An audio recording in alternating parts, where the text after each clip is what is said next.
بہت تھوڑے مسائل ایسے ہیں جس پہ قرآن حدیث کی روشنی میں امام ابو حنیفہ، امام مالک، امام احمد بن حنبل، امام شافعی رحمہم اللہ، جن کی فقہ کو اور جو انہوں نے قرآن حدیث سے مسائل نکالے، جنہیں اللہ نے خوب قبولیت بخشی ہے، کہ مسلمانوں کا ایک بہت بڑا طبقہ، تقریباً 99% مسلمانوں کا طبقہ انہی حضرات کی تشریح پر اس وقت دنیا میں عمل کر رہا ہے۔ انہی چاروں ائمہ کو اللہ نے یہ قبولیت اور یہ فضیلت بخشی ہے۔ تو نماز کے بہت تھوڑے مسائل ہیں جن پر ان چاروں حضرات کی رائے ایک ہو۔ تو نماز تراویح 20 رکعت یہ وہ مسئلہ ہے جس پر الحمدللہ ان چاروں ائمہ کا مکمل اتفاق ہے۔ امام ابو حنیفہ انہوں نے بھی حدیث کی روشنی میں اسی بات پر اتفاق کیا، امام شافعی نے حدیث کی روشنی میں اسی پر اتفاق کیا، امام احمد بن حنبل نے حدیث کی روشنی میں اسی پر اتفاق کیا، امام مالک رحمہ اللہ نے حدیث کی روشنی میں اسی پر اتفاق کیا۔ یہی وجہ ہے کہ شروع سے لے کر آج تک حرمین شریفین کے اندر بھی 20 تراویحوں کا سلسلہ شروع سے لے کر، کیونکہ چاروں ائمہ وہ عام طور پہ امام احمد بن حنبل رحمہ اللہ کی پیروی کرتے ہیں، اور قرآن حدیث سے جو انہوں نے مسائل نکالے اس کی اتباع کرتے ہیں۔ تو پہلے وہاں 4 مصلی ہوا کرتے تھے چاروں ائمہ کے، بعد میں پھر ایک امام کی مطابق وہاں نماز کا سلسلہ ہوا، لیکن الحمدللہ شروع سے لے کر آج تک وہاں 20 رکعت کا اہتمام ہے، اس لیے کہ یہ وہ مسئلہ ہے نماز کا جس پر چاروں ائمہ کا اتفاق رہا ہے، چاروں ائمہ کا اتفاق رہا ہے۔ اور رمضان میں یہ مسلمانوں کے لیے بہت بڑی نعمت ہے۔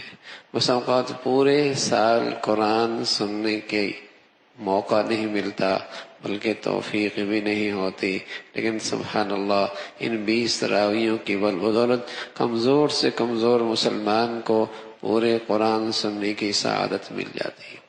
ایک تو نماز قرآن کا سننا ہے بیٹھے بیٹھے، اور نماز سے علیحدہ قرآن سننا اس پر بھی بہت اجر ہے، اور پھر ایک رمضان میں قرآن سننا اور وہ بھی نماز میں سننا بہت بڑی سعادت کی بات ہے۔ تو اس نعمت کی بدولت عام سے عام مسلمان کو بھی یہ سعادت ملتی ہے کہ وہ رمضان کے اس مقدس مہینے میں پورا قرآن سن لیتا ہے، پورا قرآن سن لیتا ہے۔ عجیب سی خرافات ذرائع ابلاغ پر مسلمانوں کے کانوں میں یہ باتیں ڈالی جاتی، تراویح تو نفل ہے، پڑھ لو تو نہ پڑھو کوئی بات نہیں، یعنی موضوع بحث یہی بن گیا ہے۔ اور بعض ایسے ہیں کچھ پڑھ کے چلا جا رہا ہے، اسی کا نتیجہ ہے وہی ذرائع ابلاغ کی فضولیات اور لغویات جو کانوں میں پڑھ پڑھ کے یہ ذہن بن گیا، پڑھ لی کوئی بات نہیں، 4 پڑھ لی، 6 پڑھ لی، 8 پڑھ لی، 10 پڑھ لی، اور 2 دن پڑھ لی کافی ہے، 5 دن پڑھ لی کافی ہے، پڑھی نہ پڑھی برابر ہے۔ پہلے مسلمانوں میں یہ چیزیں نہیں تھی، اور کثرت سے چونکہ ارد گرد کانوں میں اس قسم کی خرافات پڑتی رہتی ہیں، تو اس عبادت کی عظمت اہمیت دلوں سے نکلتی چلی جا رہی ہے۔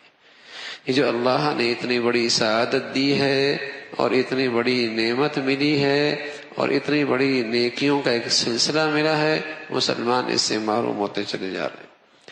تو مرد ہے یا عورت، اس کے لیے نماز تراویح سنت مؤکدہ ہے۔ ہاں، حضرت عائشہ رضی اللہ تعالیٰ عنہا ہے، اللہ کے نبی صلی اللہ علیہ وسلم نے حضرت عائشہ سے فرمایا، عائشہ بیت اللہ کے اندر نماز پڑھنا چاہتی ہو؟ کہا یا رسول اللہ کیسے؟ فرمایا اپنے حجرے کے اندر نماز پڑھ لو، یہ ایسا ہے جیسے بیت اللہ کے اندر نماز پڑھ رہی ہے۔ مرد کے لیے فضیلت کی بات ہے، مسجد میں نماز پڑھنا عورت کے لیے فضیلت کی بات ہے، چاہے وہ فرض نماز ہو، چاہے وہ نفل نماز ہو، چاہے وہ تراویح کی نماز ہو. اس کی فضیلت یہ ہے کہ وہ جتنا اندر کمرے میں پڑے گی اس کا اجر بڑھ جائے گا.